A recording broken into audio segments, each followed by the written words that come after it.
मगर इंसान अजीब मखलूक है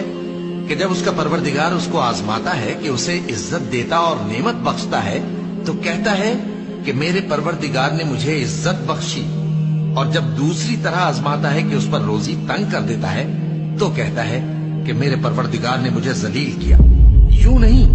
बल्कि तुम लोग यतीम की खातिर नहीं करते और न मिस्कीन को खाना खिलाने की तरगीब देते हो, और मीरास के माल को समेट कर खा जाते हो और माल को बहुत ही अजीज रखते हो। यूं नहीं, जब जमीन कूट कूट कर बराबर कर दी जाएगी और तुम्हारा परवरदिगार जलवा फरमा होगा और फरिश्ते कितार दर कितार आ जाएंगे और दोज़ख उस दिन सामने लाई जाएगी, तो इंसान उस दिन सोचेगा, मगर अब सोचने से उसे फायदा कहां मिल सकेगा। कहेगा, काश मैंने अपनी इस जिंदगी के लिए कुछ आगे भेजा होता,